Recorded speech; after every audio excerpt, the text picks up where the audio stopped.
Our focus in this session will be on the 2nd and 3rd centuries. Certainly a lot of things happened during that time, but as far as focusing on the history of missions, there are certain things we want to highlight, which is why I've put these two things together, because there's a lot of things that kind of take place across both centuries, and there really is a need to kind of separate that into two sections. So we'll take these two centuries together and highlight on some important things. Of course, in our last session we looked at the 1st century and the expansion of the 1st century, and as we get into the 2nd and 3rd century, Christianity continued to expand. But by the end of the 1st century, as we move into the 2nd century, Christianity has become definitely more of a Gentile movement than a Jewish one. And so clearly it is moving away from its Jewish roots.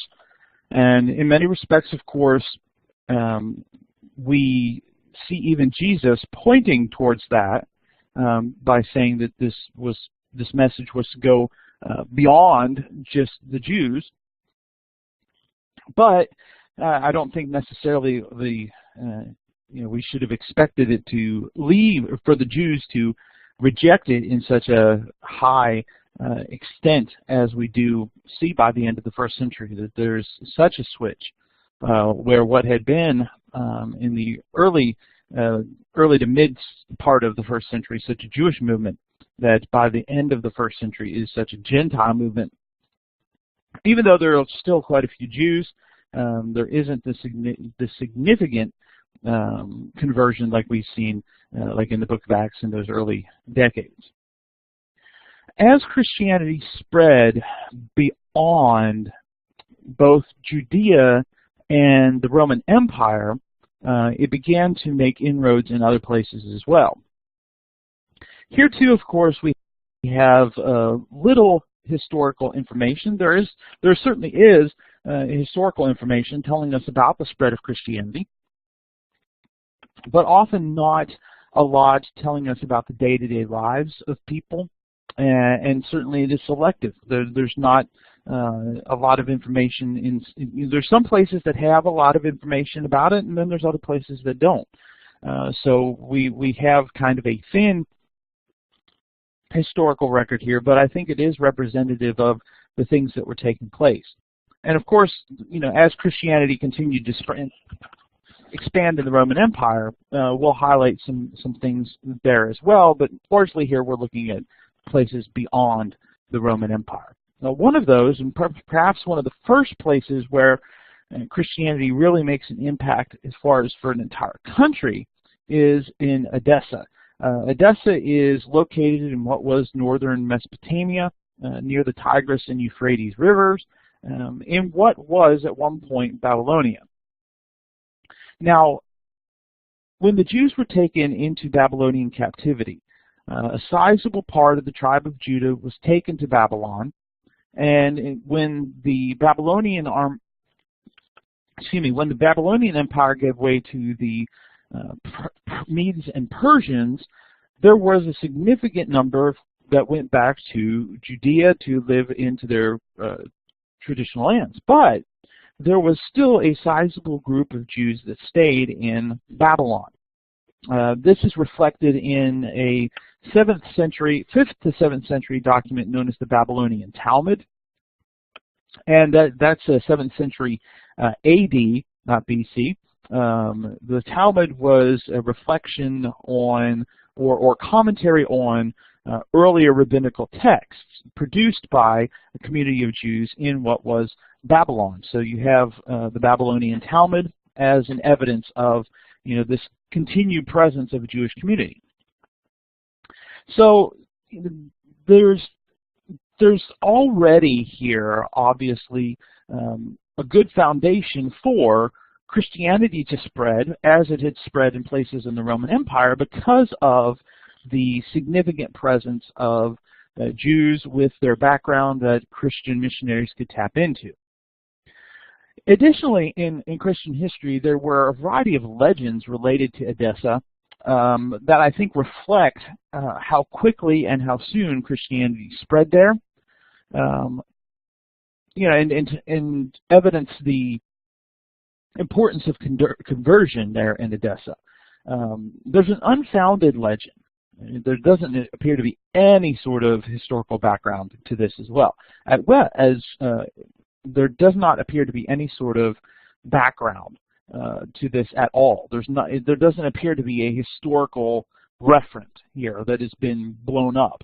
But the legend is that the king of Edessa, a man named Edgarus V, tried to contact Jesus during his ministry. The king supposedly suffered from leprosy, and he wrote to Jesus for Jesus to heal him. That he hears, of course, discussions, rumors of Jesus. Supposedly Jesus wrote back. One of the only examples in Christian history outside of John chapter 8 where Jesus is said to have written anything. But again, this appears to be a legend, not a real thing. But anyway, the tradition was that Jesus wrote back, and there was a letter that purported to be what Jesus wrote. And along with the letter, he sent Thaddeus, one of his apostles, who went to Edessa and cured the king, and then the king urged the people to accept Christianity.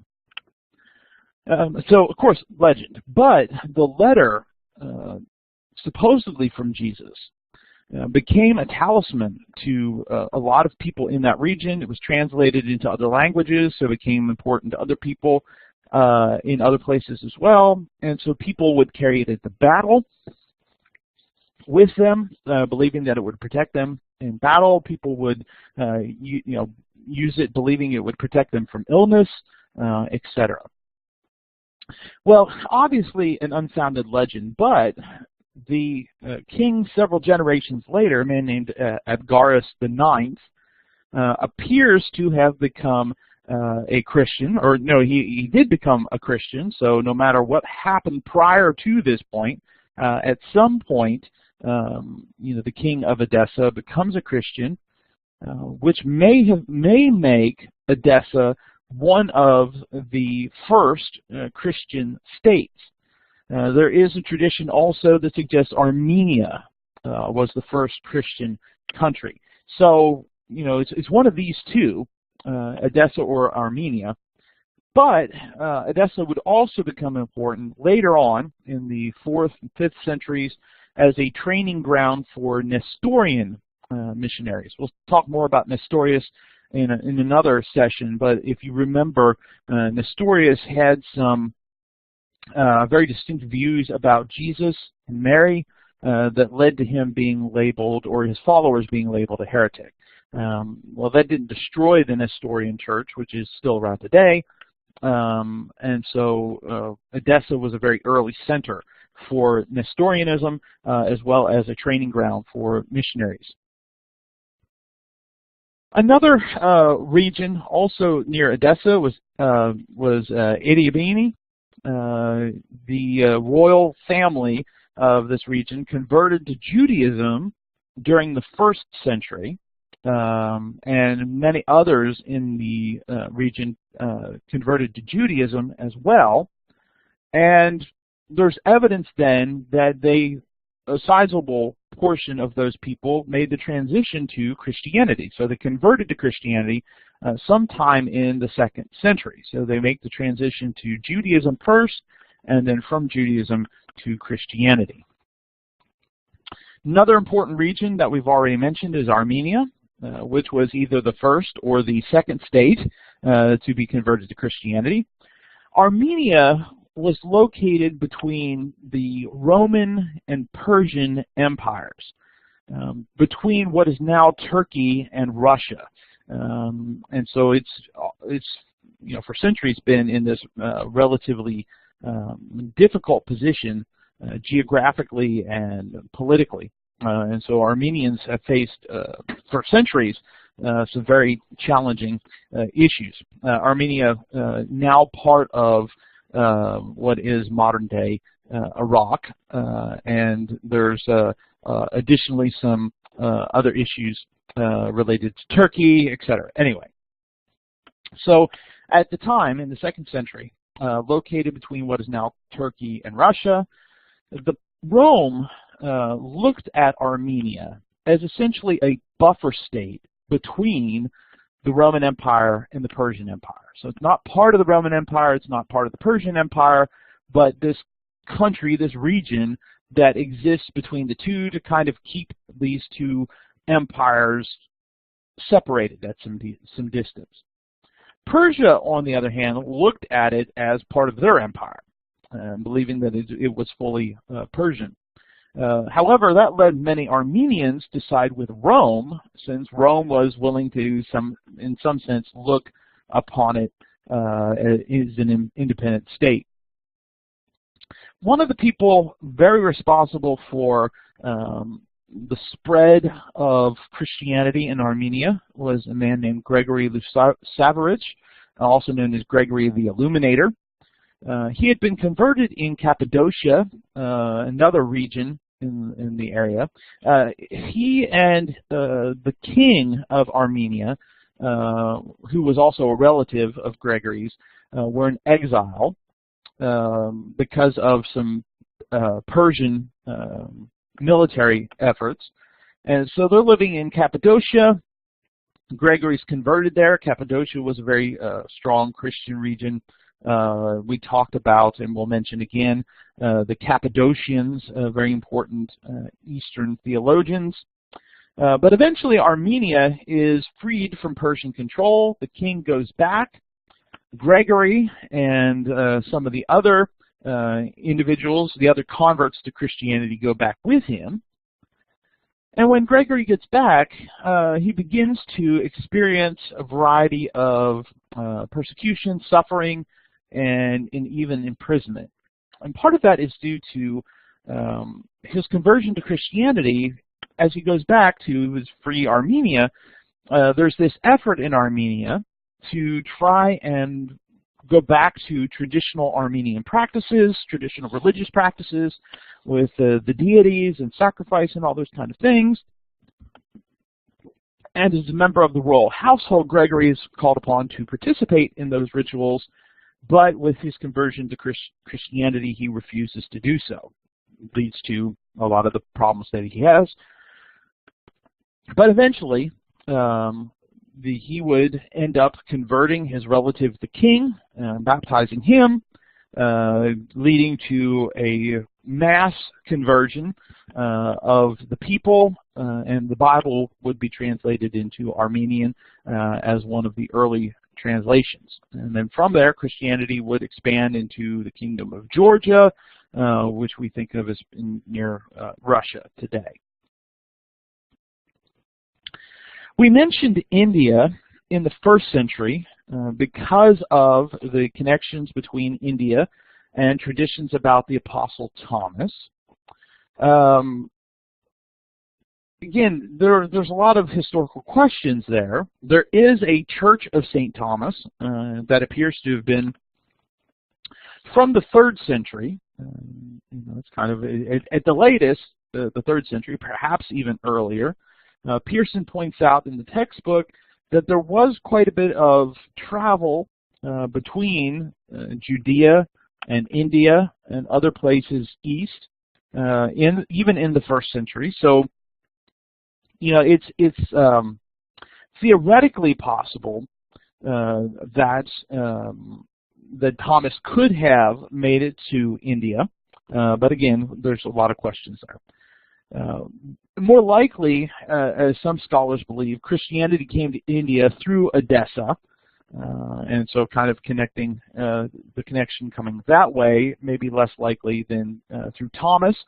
Or we might say that maybe if Thomas did get there, he kind of laid some groundwork, and that it is later Christians coming through Edessa that are the ones who are able to make significant impact.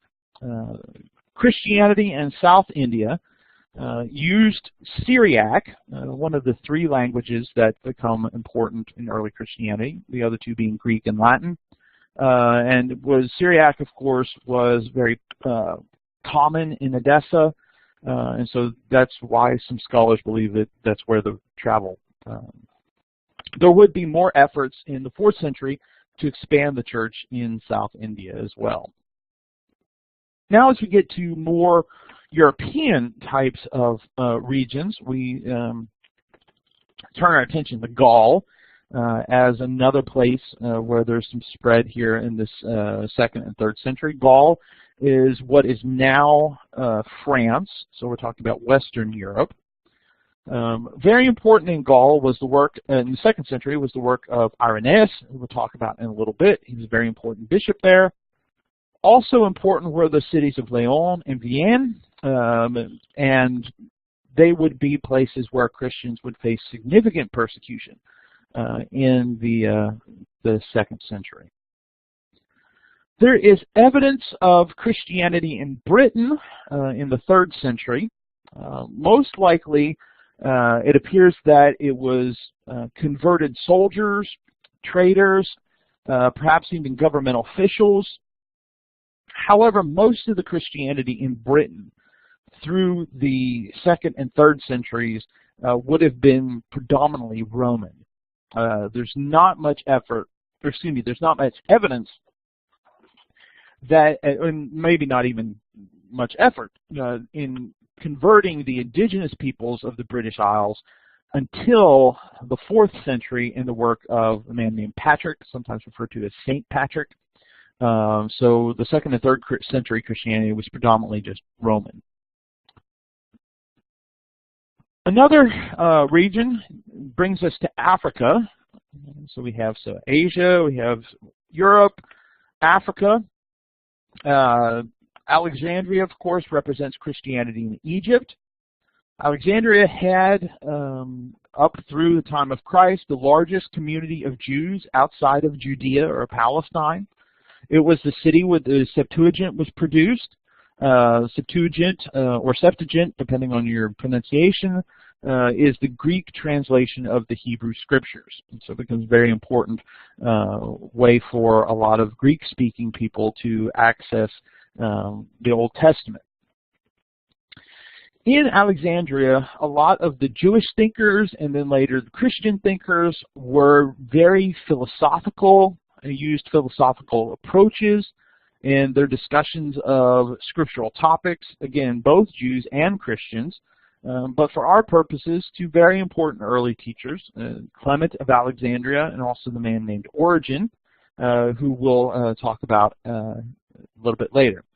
There were some claims at the time that Mark, the author of the second gospel, close associate of Peter and Paul, was the originator of the church there in Alexandria, but again, there's not clear, strong evidence of that.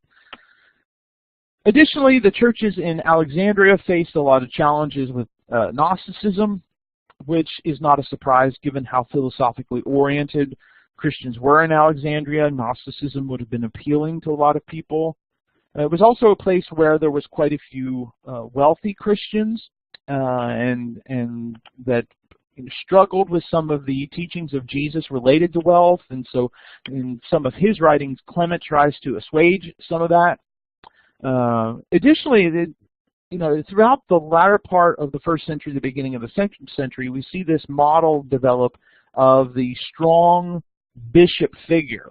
The one individual kind of leading the churches. Well, it was developing in some very important places, but not everywhere. Alexandria is one of those places where there doesn't appear to have been strong bishop control like other places. Additionally, in Alexandria, you will see the growth of the Coptic church. Coptic was the language of Egypt prior to Islamic conquest and the introduction of Arabic, So the Coptic church develops in Egypt and Alexandria, still in existence today, and still finds itself a highly persecuted group in Egypt. We do know that Christianity would then spread through other places in North Africa. It's not completely clear how that took place, who was responsible for it, etc. But some very important early theologians and church leaders came from places like Carthage and Hippo and other places in northern Africa. People like Tertullian, Cyprian, Augustine, all of these were North African Christians who become very important in the 2nd, 3rd, and 4th century. So Christianity here is going all sorts of places that, at least that we know of. It's going other places as well, certainly, and becoming very successful, growing. Tertullian would write to pagans. We have filled every place belonging to you, cities, islands, castles, towns, assemblies, your very camp, your tribes, companies, palace, senate, forum. We leave you your temples only. Okay? We're everywhere. Is the writing of Tertullian as you get through the 2nd century. Now, most growth up to this point and into the early 3rd century had been urban-focused, but eventually throughout the later 3rd century it would become more rurally focused, probably due to the stronger persecution that takes place in the 3rd century, more cohesive persecution that would lead to people leaving the cities and then sharing the message with people they encountered in the countryside. Why was Christianity so successful? Well, certainly, we have to suggest and have to accept, as Christians looking at history, that God is blessing this, and very highly that God is blessing this. But what are some other reasons to think about, or some other avenues that were being used for Christianity's success? One was the fact that culture was favorable to the spread of Christianity. We talked about this in the backgrounds session, about all of the historical developments that had taken place for 200, 300 years prior to Christianity. You have Jews spread throughout the Roman Empire. You have this Hellenizing of culture, making it kind of homogeneous. There's the peace and the stability of government. All of those things made it a lot easier for Christians to travel, Christians to share the message in a way that was helpful to them. Additionally, how committed Christians were to their beliefs was also, I think, very appealing to the people of their time. This wasn't something they were just kind of halfway committed to. They were firmly committed to. They were willing to die for this, but they were also willing to give their lives for it, figuratively, right? So even though you might not give your life for it literally, they were giving their lives figuratively. Additionally, the message of Christianity was a message for everybody. It wasn't just for a specific group, and everyone was welcome. And so the attitudes of Christians toward women, toward families, toward children, toward the poor, toward slaves, was something that was appealing to a lot of people, especially in a society that devalued a lot of those same kind of groups. The practice of charity was also probably something that was appealing. We can see in the writings of some people how important charity was. And it was charity that wasn't just for fellow Christians. It was directed to others. The people outside the church, were often recipients of the charity of Christians as well. Furthermore, Christians were relatively united. They lived according to very high ethical standards. They lived in close fellowship. Right? They had a lot of things common. Now, the common treasury that you see in Jerusalem wasn't a common thing you find outside of Jerusalem, but there was still that idea of sharing life together, being close to each other. And the ethical standards, of course, led to noticeably different lives. They lived differently than the pagans around them. Christianity was successful because not only was the message appealing, not only was the sociological relationships appealing, but Christians were very active in sharing the message. They were out there preaching and teaching and talking about it. striking up conversations, all sorts of things. All sorts of opportunities were taken by Christians to share that message. Now, of course, sometimes that led to them getting in trouble, but there wasn't that as much of a fear of that as we might see in our contemporary society. And then finally, as far as suggestions, there certainly probably were other things. Paganism didn't have a lot of hope. There were some aspects of it that were hopeful, but there's not the kind of hope like what you see in Christianity, present in paganism. So I think that in some ways this hope, both for the contemporary life and the life to come, were very, very appealing to outsiders. There was something to live for. There was something to look forward to. Life had meaning, and there was that opportunity for life to continue having meaning after death. And so, Christians were active in sharing the message. And as they were active, there were a couple of different methods that we see during this time period that were used by Christians. First of all, of course, there were the people sharing the message, right? There were missionaries. There were a couple of different styles of missionaries, or types of missionaries that were taking place. There were still some people like Paul, like the other apostles, who were traveling from town to town evangelizing, itinerant missionaries. Not so much located, there were located missionaries, but then there were also these itinerants who would travel around sharing the message, much like Paul did, right? Not settling down, not staying in one place for an extremely long time, but moving from place to place. We also see that there were still some full-time missionaries, individuals who had committed their lives to traveling or to going to places to share the gospel. And there was frequent encouragement in Christian literature that such people should be extended hospitality.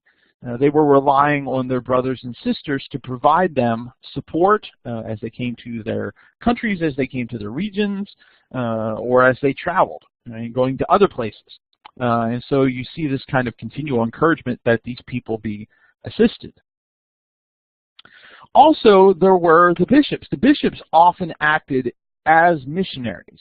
The bishop, though, of course, would have been more of a localized missionary. These weren't people that traveled around, but they evangelized in the cities that they were a part of. And so they're ministering to the cities, they're ministering to the rural areas nearby. Some of that would be instructing Christians, helping Christians grow. Some of that would be introducing people to Christianity. Once there would be a sizable enough group, kind of organizing a church, yet also being a bishop of a local urban church.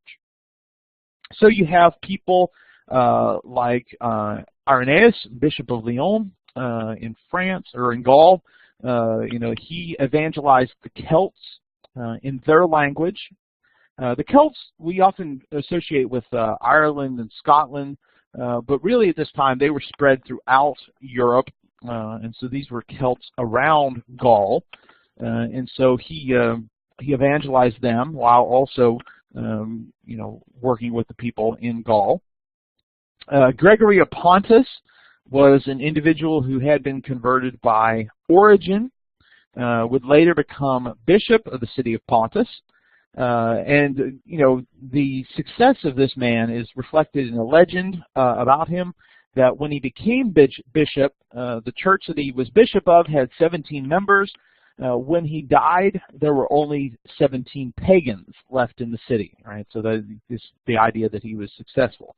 A lot of his success was attributed to the supposed miracles that were connected with him, earned him the nickname Thaumaturgos, which means wonder worker or worker of wonders. And so there were all sorts of things that he was supposed to be able to do. A lot of it related to healing, but there are claims that he could control the course of rivers, that the apostles and even Mary appeared to him and guided his work. Another, whatever is behind those traditions, one of the things that does appear to be clear is that he did use the method of substituting Christian celebrations in place of pagan ones. That does seem to be historically reliable. And of course, this is a tactic that missionaries have used in the centuries since at various times. Not all missionaries, but sometimes you have situations where missionaries have tried to Christianize certain practices of the people that they're evangelizing in order to try and make it easier for the transition. Well, Gregory Pontus did something similar with the pagan celebrations of his day. Then, of course, there are probably just a lot of regular common Christians, people we don't know about. They're anonymous. They're lost to history. We do know that they were doing it. Right? We do know that they were acting as missionaries, but in many senses it was probably, just sharing information about Christ or talking about the impact Christ made on their lives while they went about daily living. Right? There wasn't they were going to another country or going to another city or an officially recognized person, but they were acting as missionaries, and so that had an impact as well. So you have these individuals that were missionaries, like what we think of as missionaries, but there were other expressions of spreading, or other methods of spreading the gospel as well. You have people who were involved in public preaching, much like what we think of Peter and Paul in Acts, just kind of in the marketplace or in some other place, publicly preaching to pagans, not just preaching in churches, but people out in public preaching about Jesus. Others opened schools for people to be taught. Clement of Alexandria, Origen were examples of people who started schools. Some were schools to introduce Christians to the faith, or prepare people to become a part of Christianity. Catechetical schools were more focused on, here were people who were interested in Christianity, and so you're teaching them the basics of the faith in order to lead them to baptism. But these schools became mission opportunities. The practice of hospitality and the use of house churches may also have been, we could think of as a method of missionary activity. Reaching out to people, welcoming them into their houses, or having a house church is quite different than you think of a church building these days. In many respects, of course, house churches were the primary form of assembly among Christians, but it wasn't specifically intentionally missionary, in the sense of Christians got together and said, "Hey, let's do a house church so we can reach our community." But that's how it ended up working because of the situation. Also, in the 2nd and 3rd centuries, you see the rise of Christian literature, as far as like different styles of writing that could be used for missionary works. People defending the faith, people condemning heresy, other types of things that could be both teaching and missionary or evangelistic in nature. Others reached out to their communities, the people around them, through service and benevolence. Sometimes we could just say just general service and benevolence. Sometimes there are records of situations where Christians were very active in famine, or if there was a tragedy, or other types of situations where the Christians are really reaching out to the communities, really working in their communities to try and alleviate pain. And then finally, another very important method was the testimony of martyrdom, and how important the conviction expressed as Christians were brought to trial and withstood the temptation to give in, how they resolutely went to various forms of execution. Now, certainly, I don't want to give the impression, I don't want to give false impression in either of two ways. First, I want to suggest that persecution was consistently widespread the entire early centuries. We talked about this in Survey Church History. It was sporadic. It happened as far as like these intense persecutions that might lead to death. So on the one hand, I don't want to suggest that it was widespread, is consistently widespread. I also don't want to suggest that any person who was persecuted remained faithful. There were unfortunately examples in these early centuries of people who gave in to the persecution. However, for the people that remained faithful, these martyrs, their testimony, their faithful life, did become an example to others and did lead to other people becoming Christians. Which leads us into thinking about the persecution that Christians faced in the 2nd and 3rd century, many of which, of course, we talked about in the Survey Church History, so I just want to highlight some things. Much of the attitudes towards Christians throughout the 2nd century was shaped by the correspondence between the governor Pliny and the emperor Trajan. If you remember, Pliny had been concerned about the Christians and the effects of their presence in the region of Bithynia, where he was governor. And so he had engaged in some investigations. He had killed some people. He had sent others to Rome if they were citizens.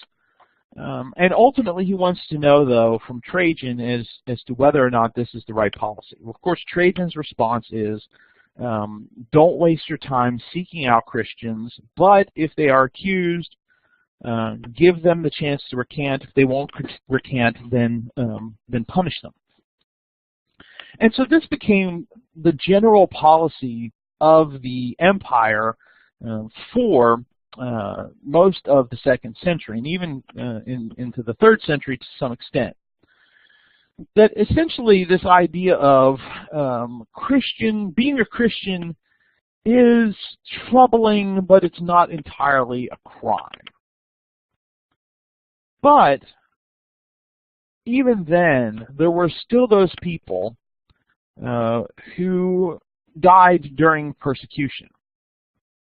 Again, it was not that common throughout the 2nd century. It becomes more common in the 3rd century, and so a lot of the early persecutions of people did not result in death, a lot of it being more personal or familial or social types of persecution, where people would lose their property, might get thrown in prison, they might lose economic opportunities or their livelihood. But there were still some individuals who ended up dying because of their commitment to Christianity, some that are still remembered even today. One of those was a man named Ignatius, who was a highly respected bishop of the city of Antioch in Syria. At some point he's arrested for being a Christian. It's not clear who had accused him or why, but he is arrested and sent to Rome around the turn of the 2nd century, so a couple years after that. It's about 107, 110 is the time period we're talking about. So Ignatius is sent to Rome, and on his way to Rome, he writes 7 letters, or at least 7 letters, and only 7 of them have survived, and he writes to these churches as well as to the Bishop Polycarp, who's the Bishop of Smyrna in the province of Asia. And, in these letters, he's encouraging people. He's condemning the heresies that are starting He's insisting on obedience to the bishop, and that essentially he is open to serving Christ in this way through his martyrdom. Another important individual, one of those that Ignatius writes to, is the Bishop Polycarp. He's from the city of Smyrna. Smyrna was one of those churches written to in the book of Revelation, and it seems like it was one of those places where there were several bishops, not just one bishop. So Polycarp is one of the bishops of Smyrna. He too is accused, and rumors start spreading that he's going to be arrested. The church in Smyrna kind of hears about it. They try to convince him to leave the city, which he does. And so he flees, but as he is trying to escape, he's praying day and night in exile, so to speak, and ultimately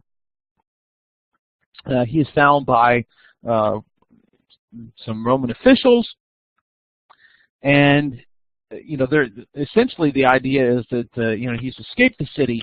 The people that are hiding Polycarp hear that they're getting close. He's going to be found. They try to convince him to flee. He's decided he's not fleeing anymore. He's going to face his fate. He's going to do it in such a way that that he is that this is committing himself to Christ. So he allows himself to be arrested, and throughout his trial, which is recorded, there are several Roman officials who try to convince him to recant his Christianity, and it appears like they're motivated by his age.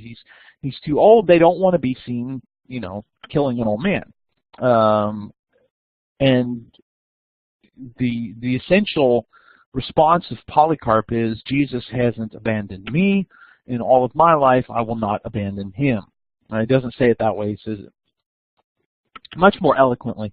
But this idea of I'm not going to abandon Jesus even now. He is ultimately burnt at the stake. His bones would be gathered by the church and kind of respected because here are these bones of this man who remained faithful even to the point of death. But what you have here also is the start of what are known as relics, these bones of famous martyrs, or pieces of cloth or writings that they had touched or written. This respect for connections to people who maintained their faith. And Ignatius and Polycarp are just two examples of people who, in this time period, lost their lives. And out of this, you see a lot of literature about martyrs. And in that martyrdom literature, there are a couple of different themes that I think are important in noticing, of ways people begin to think about these people who maintain their faith in the face of opposition, and how important these people become. And in a lot of these martyrdom narratives, some of which seem to be more reliable than others, you frequently see individuals, Roman officials, people in the crowds, who, upon seeing the faith of this particular individual, are either convinced of the truth of Christianity or are interested in learning more. So the martyrs themselves become missionaries, not always through their word, but sometimes through their death. And so you have this literature talking about the lives of these martyrs, the events of their death, but you also begin to see some similar themes and ideas. Not surprisingly, of course, one of the themes that becomes quite frequent is the parallels between individual martyrs and Jesus. Right? Jesus willingly accepting his cross, willingness to die for humanity. Here are human beings willing to die for Jesus. That just as his condemnation was undeserved, their condemnation is undeserved. A lot of similar types of ideas. The term martyr that we have today comes from the Greek word for witness.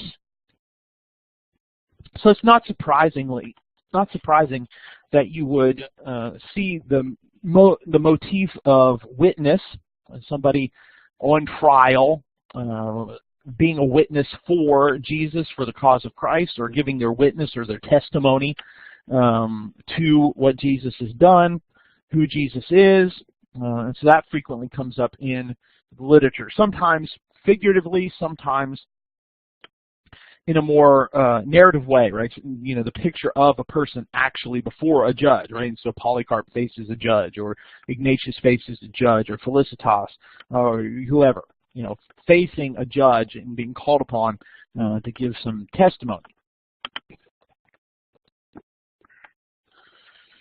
Often there were the martyrs were cast as athletes or heroes.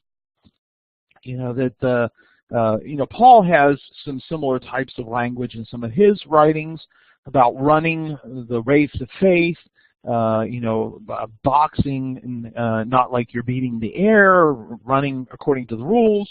Well, Christians kept up some of those metaphors and used them for martyrs. These are people who finished their race.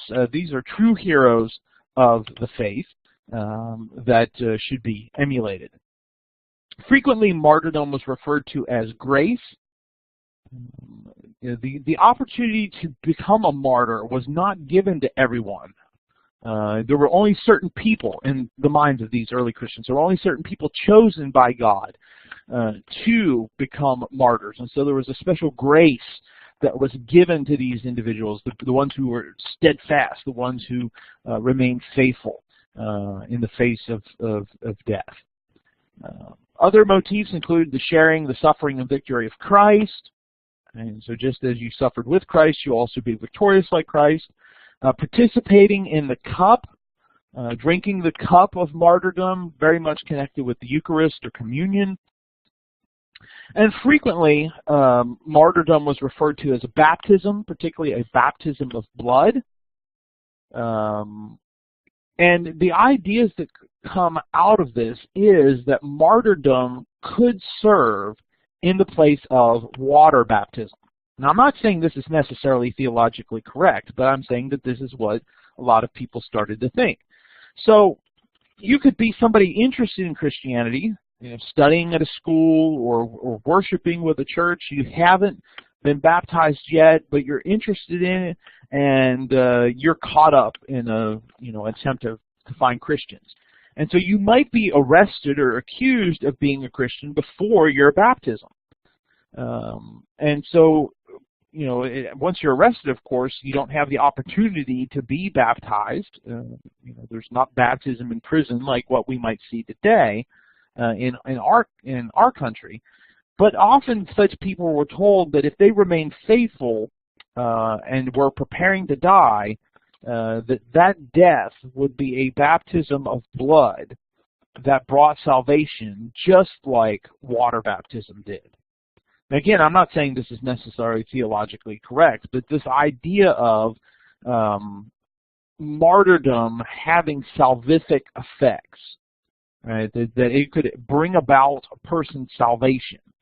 And also, of course, as you have these situations where Christians don't remain faithful in the face of persecution, are often told that the only way that can be undone is through a baptism of blood, right? That there would be another persecution and you could choose to remain faithful and die then you could be brought back into the faithful.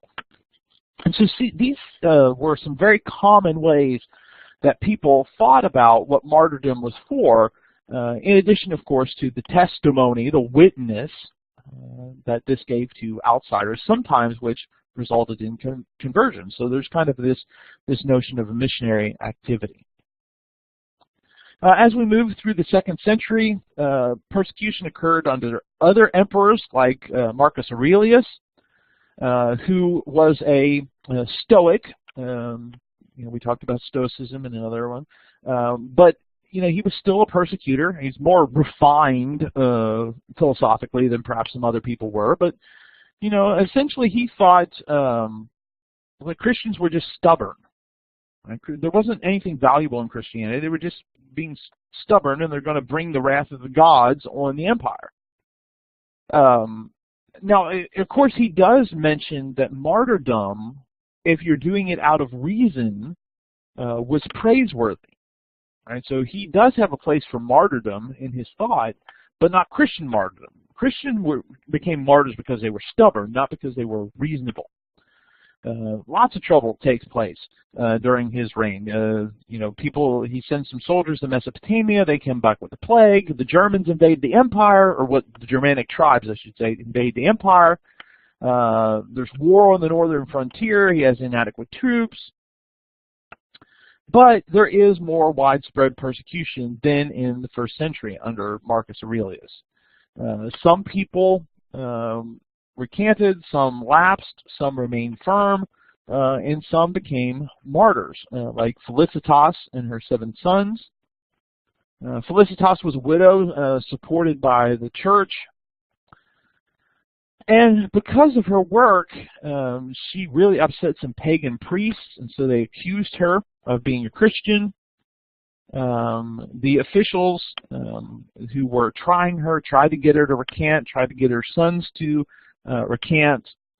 None of them will. So Aurelius will have her sons killed in separate parts of the city in order to kind of prevent freedom and all of this happening. So kind of split everybody up. Another person that lost his life during the reign of Marcus Aurelius was a man named Justin, sometimes known as Justin Martyr. We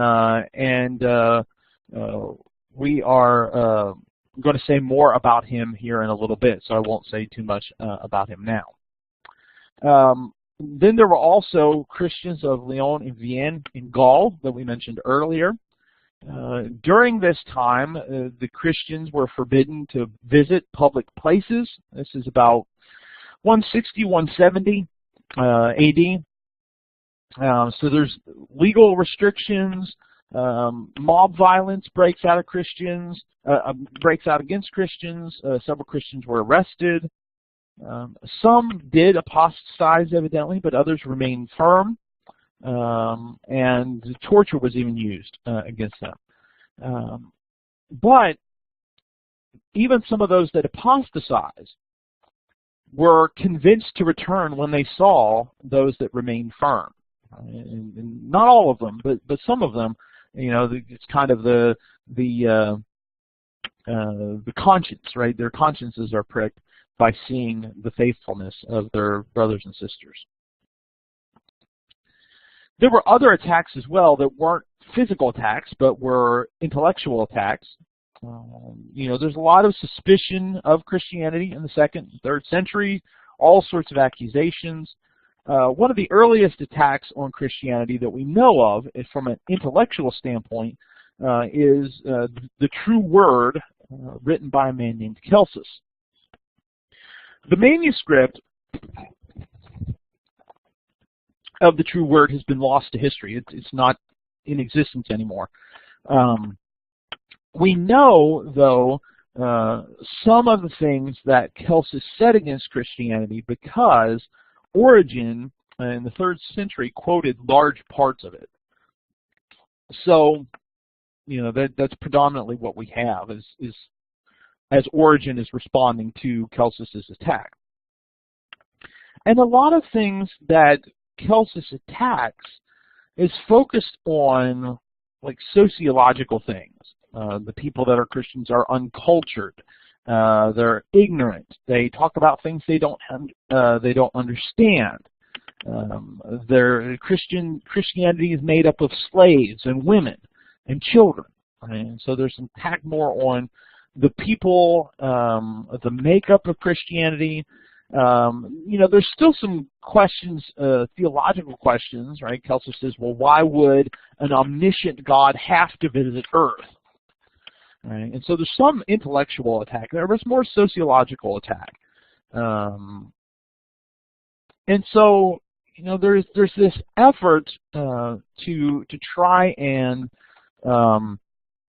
condemn Christianity, and you know, out of that there is an effort by Christians to defend themselves.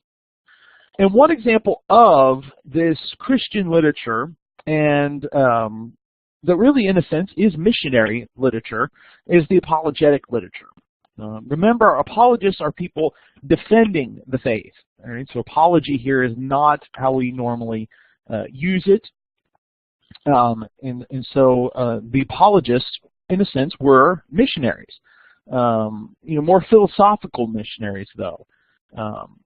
One of the earliest apologetic writings outside of the New Testament appears to have been a document known as the Preaching of Peter, written sometime between 100 and 110, so not written by Peter the Apostle.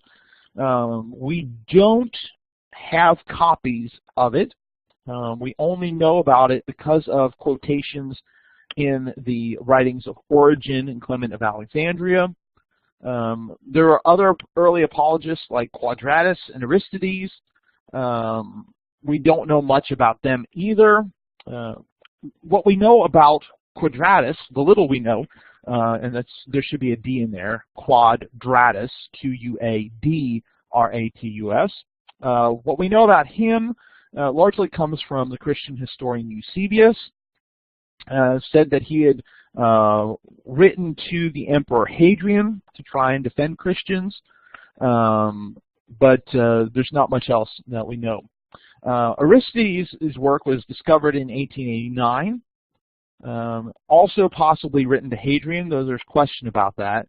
And his attempt is to try and describe God, who God is, attack gods of other lands, but there's also criticism of the Jews for not accepting Christ. Apollinaris and Athenagoras were other early Christian apologists. Apollinaris was a bishop who wrote to Marcus Aurelius and claiming that Christians had called down a rainstorm on the Roman army that was at the Danube.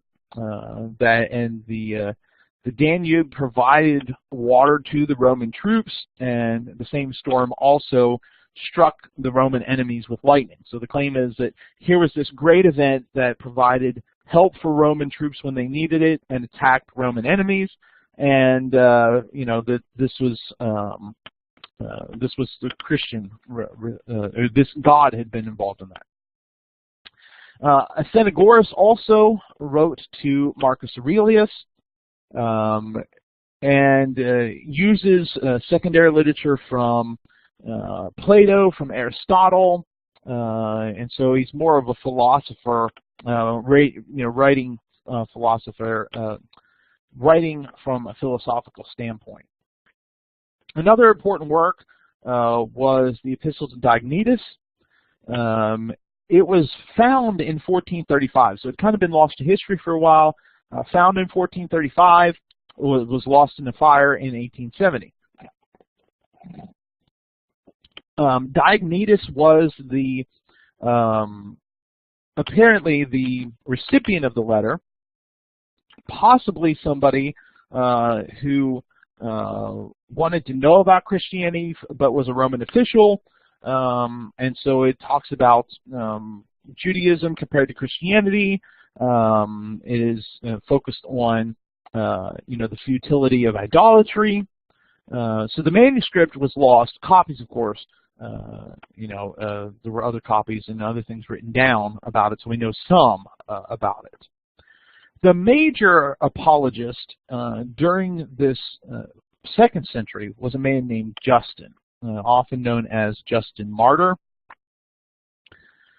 Born in the city of Flavia Neapolis in Syria, Palestine, near the ancient city of Shechem. Excuse me. Probably makes him a Samaritan. But he doesn't appear to know too much about Samaritan customs or religion in his writings. And, so he kind of claims Samaritan heritage, but he also calls himself a Gentile, claims he was uncircumcised. So there's a lot of things we don't know about his early life, and a lot of background that we just don't have. He just doesn't refer to it much in the writings we have of him, and other authors don't know much either. At some point in his life, though, he becomes very interested in philosophy. And what he claims is that he wanted to know more about God, and he believed that philosophy was the route to go. And through this time, he tries a couple of different philosophical models. He becomes a peripatetic for a while. Peripatetics were, he becomes a follower of a peripatetic. Peripatetics were these philosophers who traveled around the places. So instead of students coming to them, they walked around and students followed after them. Justin tries that for a while. The guy that he follows, he doesn't feel like he's a real philosopher, so he kind of abandons that. He follows Pythagorean, but the Pythagorean says, well, you have to spend time studying science first. He says, I don't want to do that. He decides to become a Platonist, and it's out of Platonism that he will eventually turn to Christianity. So he adopts some Platonist ideals and encounters this old man. Right, so he becomes a Platonist, encounters this old man. They strike up a conversation between themselves about philosophy and God, and eventually, this old man's philosophy is convincing to Justin, and so out of that he becomes a Christian. It's possible that he moved to Rome at some point, after his conversion, but we're not really sure. So eventually his study of philosophy leads him to Christianity. He becomes a Christian, and at some point he begins to write to a variety of people to defend his faith.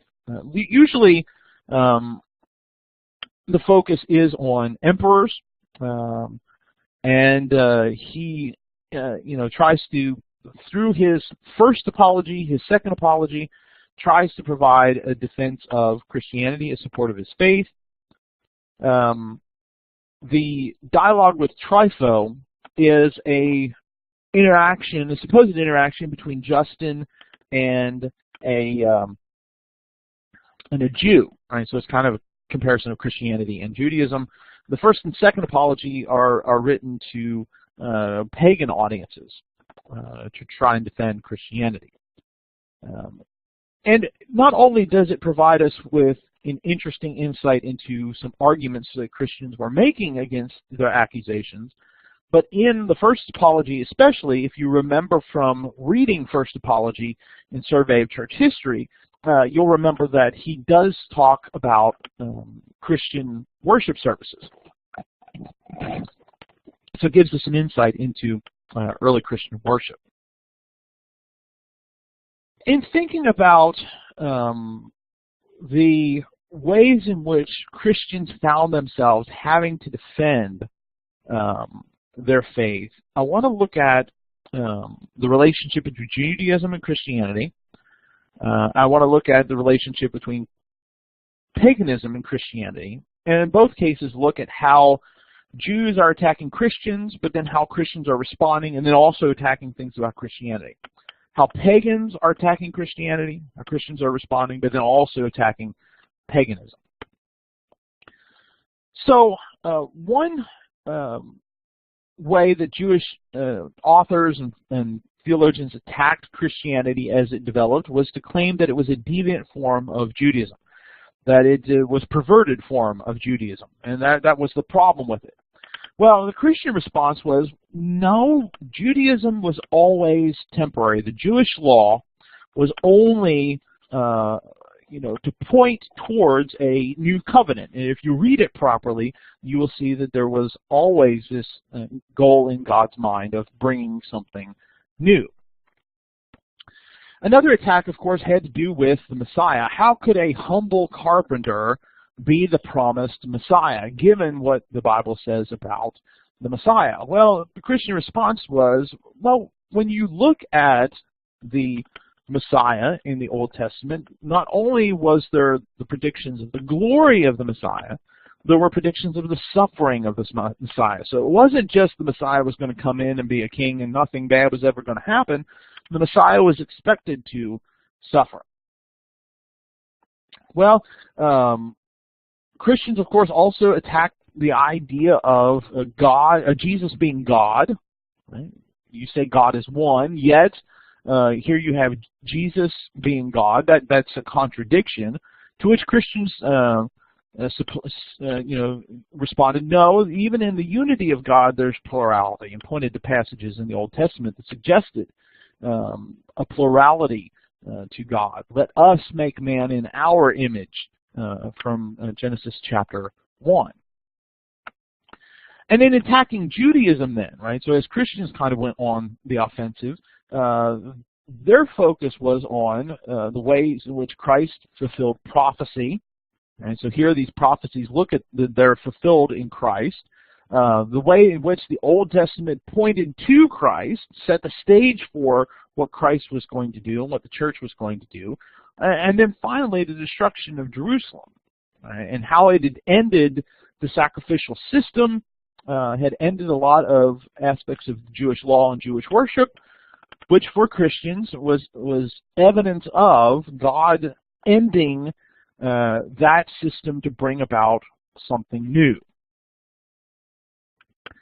Now, obviously, in this back and forth between Christianity and Judaism, a lot of this is focused on the Old Testament, what the Old Testament predicts, those kind of things. Well, the same kind of arguments wouldn't be present in a discussion between Christians and pagans. Right? They're not going to have a quarrel with Christians over the interpretation of Scripture because it's not important to them. Where, of course, Judaism is a different situation. So pagans attack Christianity in slightly different ways. For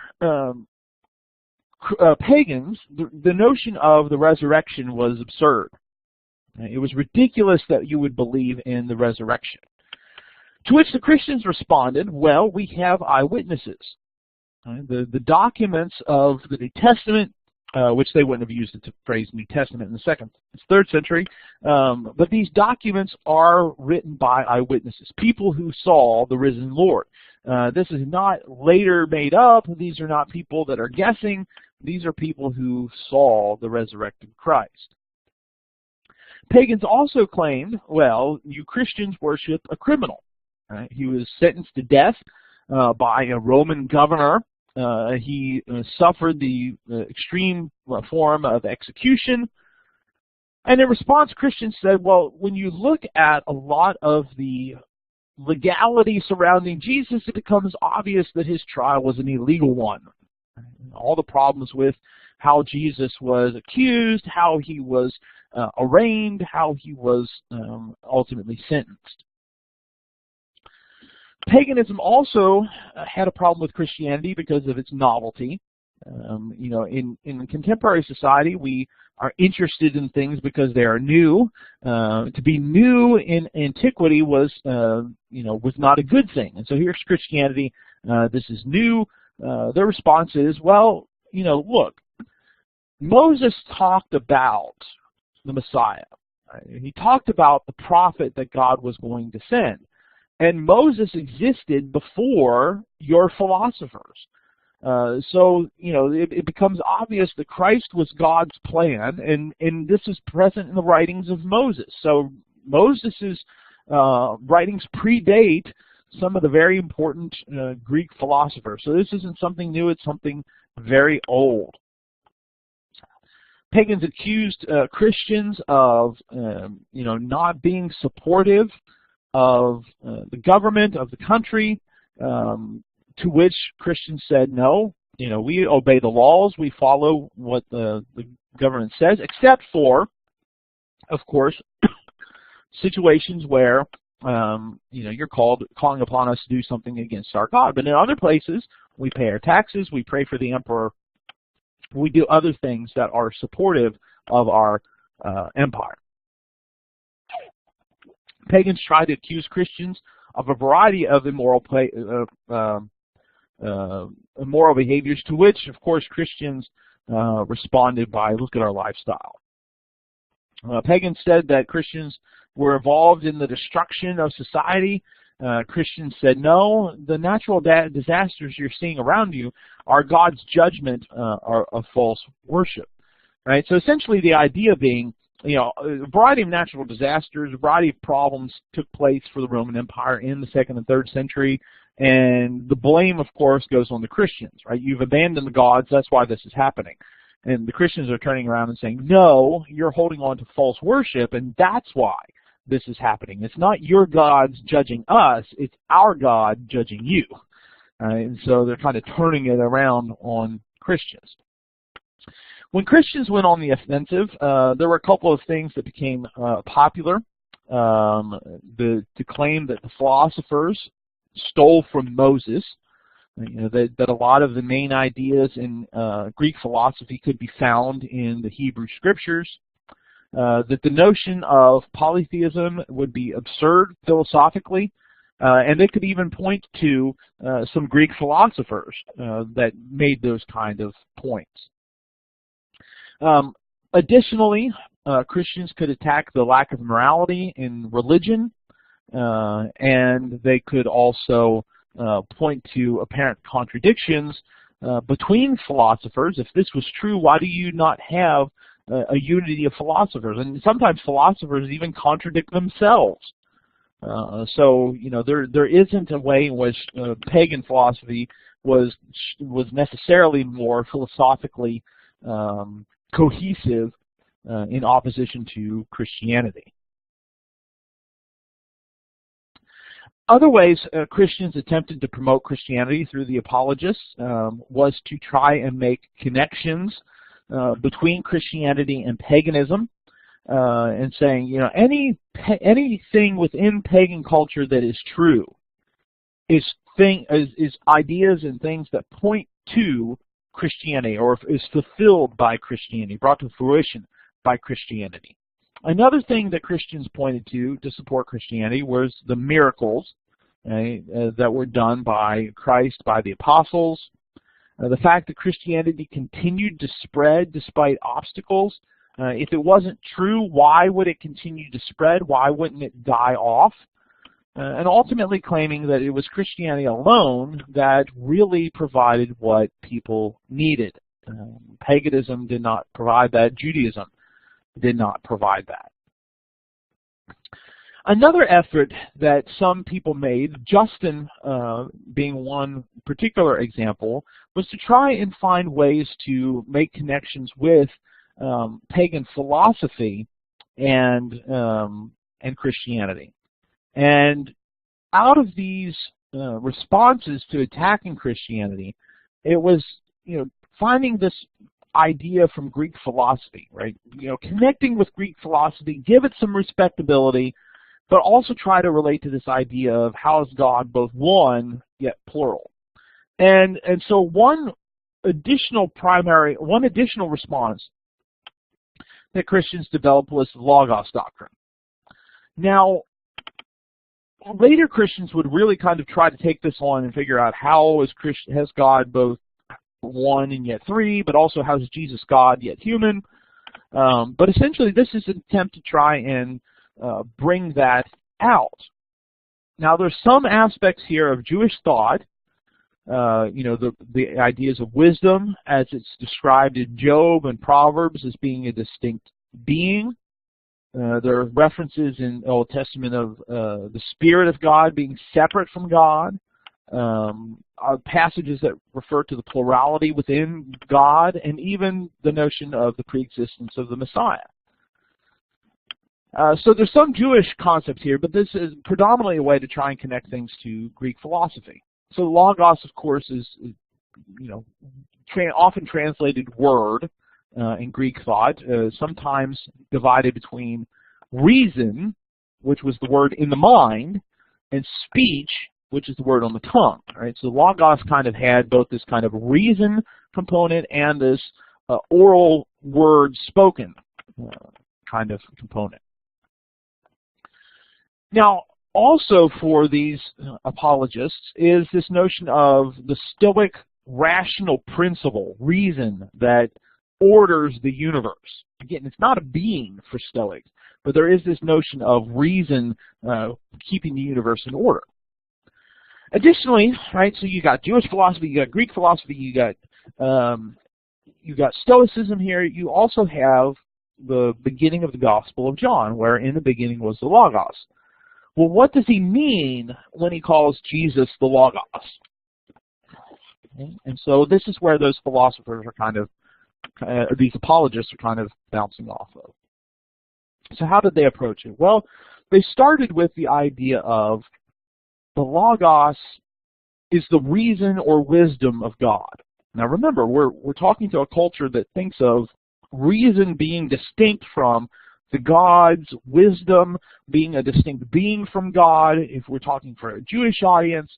So this notion of wisdom being something distinct, or reason being something distinct from God, is one that they're building on. And additionally, of course, there is that notion of the spoken word of God, right? God speaks the universe into existence. And so in the beginning, God said, let there be light, and there was light. And God creates things through the Word. Furthermore, apologists picked up on the idea of the rational order of creation, which would inspire human philosophy and literature and art. It's reason, right? It's the rationality of human beings as expressed by God that helps us, think of great things, create great works of literature. Of course, there's the notion of the Word of God in the prophets, right? That the prophets are speaking the Word of God, the Word's present in there, so there's that distinctness between the Logos and God. Ultimately, with the Logos becoming flesh. Right? So you have this notion of reason or wisdom as being something distinct from God. When God creates, he speaks, right? So the Word is released and creates rational order within creation, is present in the mouth of the prophets, but then finally becomes flesh in Jesus. So the Word in the mind of God becomes the Word in the mouth. So Jesus was one with God, yet also distinct from God. Right? So there's kind of this fuzziness to the Logos doctrine that it's meant to be a way to try and connect with philosophers or people influenced by philosophy, to try and give it some intellectual weight that they feel like this will make Christianity more respectable. In many respects, of course, this kind of it kind of changes notions of the Logos. I don't know that this is necessarily what John means when he's trying to talk about who the Logos is and what the Logos what Jesus is the Logos and how Jesus relates to the Father. But it's kind of this way to try and create a connection here, which could be used to evangelize people, right? So you're reaching out to people to try and bring them into the Christian fold. As we move from the 2nd century to the 3rd century, the last couple decades were relatively peaceful. Many of the emperors had followed Trajan's policies, but some things start to happen. There's a lot of things changing in Rome. There's almost these continual struggles. Threats from outsiders, tension inside. There's lots of fears and suspicions of various groups. And in this, people are turning to religion. Some of them turning back to the old gods, while yes, some are turning to new gods. There's an increase in the empire in people being connected to what they might think of as Eastern religions, not Hinduism and Buddhism, but mystery religions from Persia, religions from Egypt, but then also paying attention to Christianity and Judaism. Others would turn to the occult, trying to use magic to control fate, magic to overcome the demonic, using magic to try and escape death and illness. All these types of things are going on because there is such a concern and such fears and such tension in Rome in the 3rd century that leads to a different type of situation and leads to more persecution. For example, the work of Septimius Severus, who really tries to unite the empire religiously so it'll be united politically. Now, again, a lot of Roman religion was religion that was tolerant of other religious groups as long as you believed in all of the deities, right? You can worship your deities as long as you believe they all existed. Well, Severus takes that a step further and says, okay, there are a lot of tolerated deities out there, but everybody's got to worship Sol Invictus, the unconquered sun. And so as long as people recognize the sun god, everything else is all right. Now, some people, it's apparent that some Christians gave into this essentially syncretistic view. They adopted this view, this melding, and saying, okay, well, Sol Invictus is really Christ or God. But despite Severus's apparent tolerance, it wasn't very far. Conversions to Christianity and Judaism were outlawed. It's not quite an empire-wide persecution, but it is much more widespread. Severus focused on new converts, those that were just connected to the faith, try to get them separated. Teachers, if you get rid of the teachers, nobody can continue the faith, is what he thought. And so Christians faced beheading, crucifixion, being fed to wild beasts. Some of these people were remembered. Perpetua and Felicitas were 2 women, martyrs, who are remembered. They possibly were Montanists. We'll talk about Montanism in a little bit.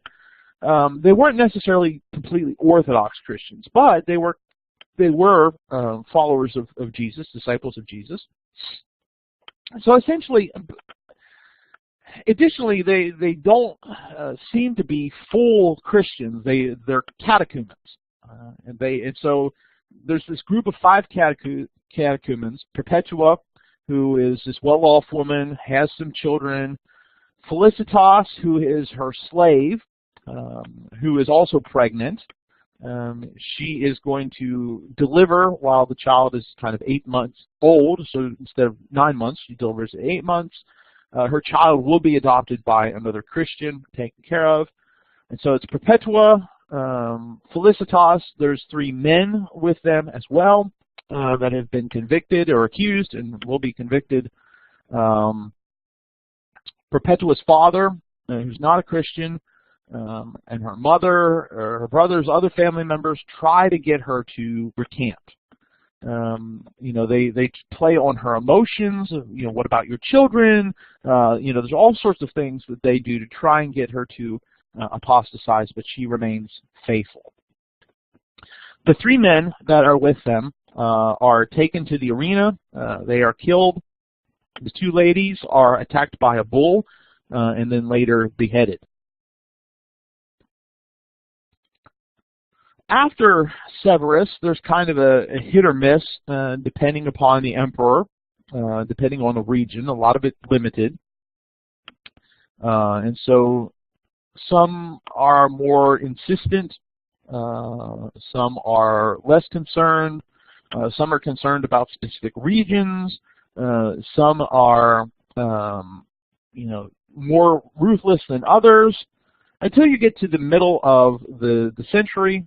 You know, there's a lot of kind of back and forth. But when Decius takes the throne in 249, you know, he is really bringing persecution to the fore. You know, it's not like he's particularly cruel compared to other emperors, but he is really, I mean, relatively speaking, right? The Christians that were martyred under him would certainly have a different perspective. But it's not like he was worse than perhaps other emperors were, as far as like particular attitudes. But he does believe that the reason Rome was in decline in the middle of the 3rd century was because they had turned away from the gods. And so if people did not return to the gods, they were guilty of high treason. Now Decius, if you remember from Survey Church History, he's not interested in martyrs, he's interested in apostates. He wants people to give up being Christians. So he has people spend long times in prison, torture, seizing their children to be raised as pagans. You know, but he's not interested in putting people to death. Although, you know, he would, but that's not what he really wants to do. Of course, you know, it's during his reign where he really makes it official, like you have to sacrifice or you'll face this punishment. And everybody has to sacrifice. You could be banished. You could have your property confiscated. You could face death if you didn't sacrifice to the gods. It lasts for about a year, but really doesn't keep after it after about a year. It appears like there were other things that kind of draws his attention away, but it did lead to sizable groups of people falling away from the faith, people getting false certificates to prove that they sacrificed, and sets up some challenges that we talked about in Survey Church History about what do you do about these people who during the persecution fell away, and now that the persecution's over, they want to come back. One of the last emperors during this time period, a man named Valerian, was very severe. His household, there were people in his household who were Christians. And so it's not clear what led to the persecution. Some people have suggested, well, there were splits and schisms in the churches that were causing problems, that there were financial concerns because of the way Christians were helping each other. Right? And so Valerian might have been suspicious that this gathering of wealth might be used against the empire. Valerian says that Christians are allowed to worship Christ if they pledge their allegiance to Rome and the gods through incense offerings. You know, so it's kind of like, oh, well, I'll let you worship Christ, but you got to worship these gods first. Well, you know, Christians couldn't, of course, do this. The focus for Valerian was on the bishops, the leaders. You know, only the bishops had to follow this. It wasn't for everybody. It was only the bishops, the deacons. What the idea was, if you gain the adherence of the leaders, you don't have to worry about the followers. Assemblies of Christians were outlawed. Holding an assembly was punishable by death. Later edict ordered the immediate death of bishops and priests and deacons. Anyone who was in the upper classes was to lose property and possibly be decapitated. Anybody in the emperor's household was to lose property and then be sent into exile. Ultimately, Valerian would be taken captive and then enslaved, and so that kind of ended, you know, his reign. When Valerian's son took over, he immediately undid all of those things, and Christianity became a licensed religion. People could practice Christianity. Although there would still be some places where there was persecution due to local and regional rulers. So again, you still have this kind of, you know, people being persecuted, but also Christians engaging in missionary activity to teach, but also missionary activity through their lives. The 2nd and 3rd century, of course, were also times of the great heresies we've talked about. I want to remind you of a couple of them. There, of course, was the heresy of the man named Marcion, who wanted to get rid of the Jewish elements in Christianity, claiming that there was a difference between the Old Testament God and the Father of Jesus. He also claimed that Jesus only appeared to suffer. Didn't apparently like some of the ideas about Jesus' humanity. So he didn't talk about the physical birth of Christ, instead claiming Jesus came down from heaven. He also felt like the Judaizers had messed up the writings of the Apostle Paul, which is why they needed to be edited. Only the unmarried would be baptized by Marcionite churches. So it was very ascetic. There was to be no sex. They used water instead of wine in the Lord's Supper. You could eat fish, but no other meat, and milk was also forbidden by the Marcionites. There was also the development of Gnosticism. The Gnostics, of course, looking for that secret knowledge. They believed salvation would be found in this secret gnosis, in this secret knowledge, and that the world, the physical world, was evil and the spiritual reality was good, and so the goal was to kind of, escape this physical reality. And there, of course, we talked about a lot of different things related to that. Another heresy that had some impact in Christianity was Manichaeism. Kind of starts off outside of Christianity, but has an influence on Christianity. Named after a man named Mani, who claimed to be an apostle of light. He's in Mesopotamia, Persia region. Wants to have a universal religion, and so he combines a variety of religious traditions together. But, like the Gnostics, had this very extreme dualism, good and evil. So, redemption for Mani was this liberation of particles of light trapped in the material world. So you get this notion of spirit and matter as well. The elect, the chosen, were to live an ascetic lifestyle. They were to be vegetarian, they were to be celibate. And so as his followers spread the message, it becomes a concern for Christians because, it becomes appealing.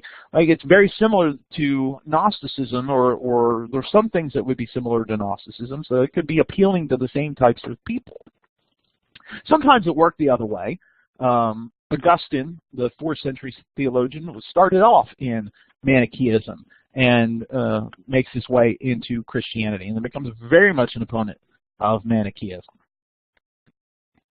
Another heresy of the time was Montanism, named after a man Montanus.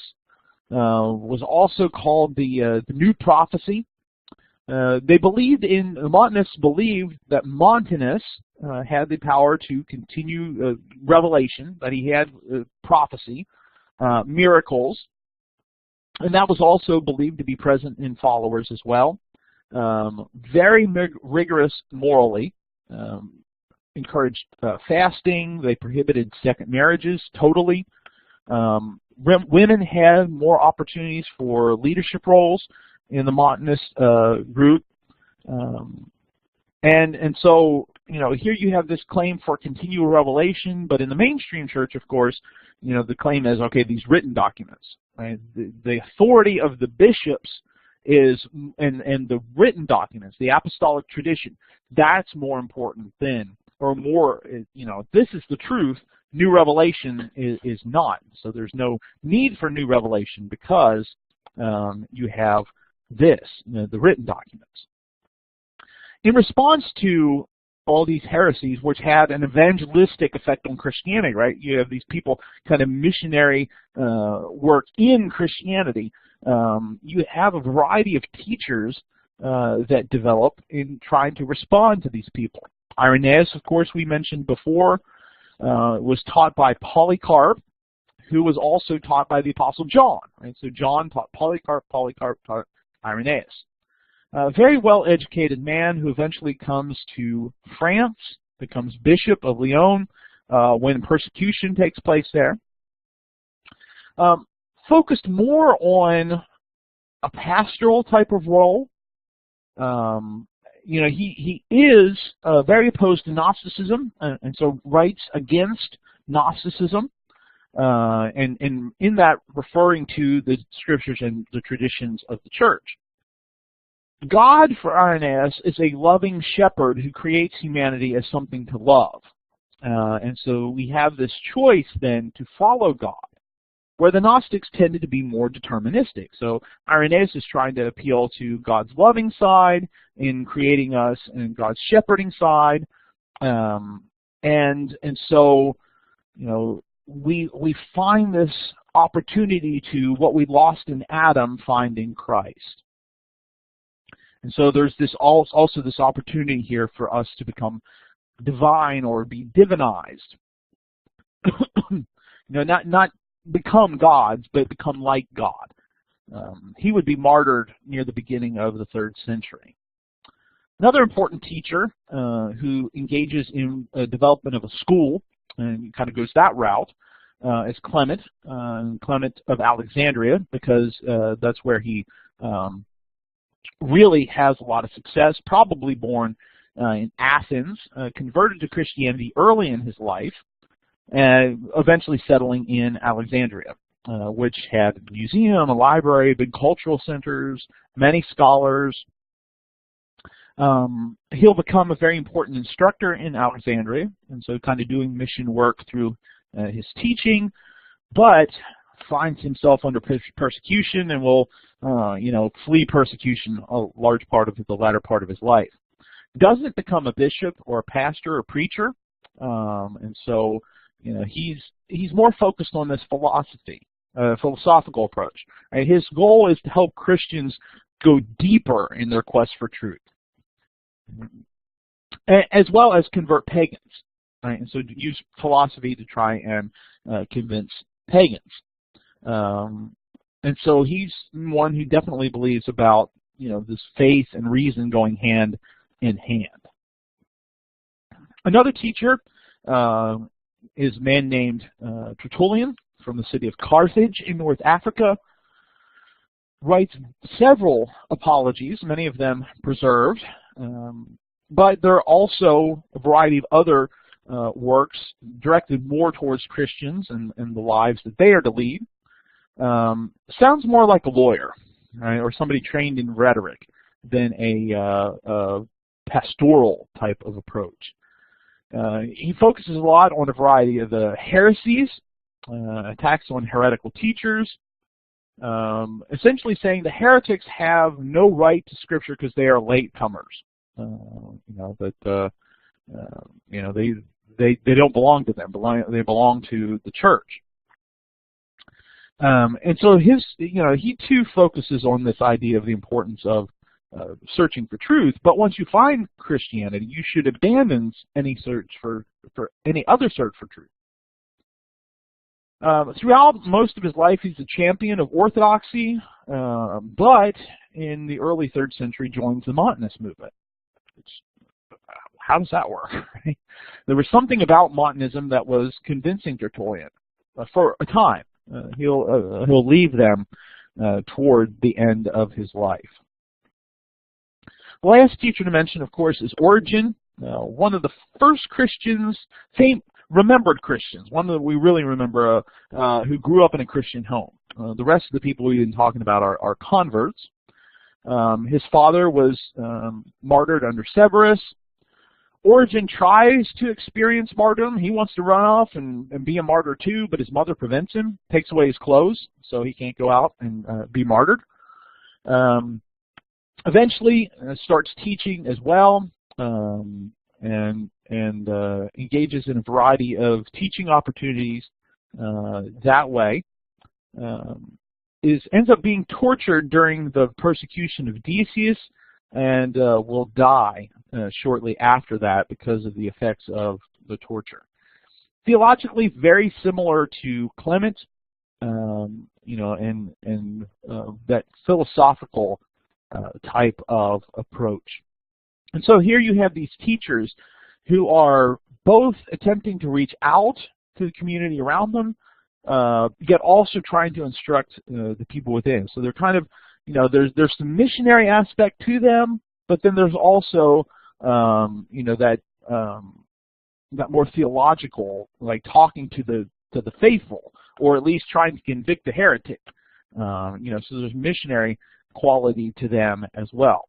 And so this gets us through the 2nd and 3rd century. We'll turn in the next session to the 4th century and a variety of the things that take place in the development of imperial Christianity and how that has an effect on, and you're kind of setting up some things for the later developments of the Middle Ages, where we'll kind of really start to highlight some other efforts at missionary work.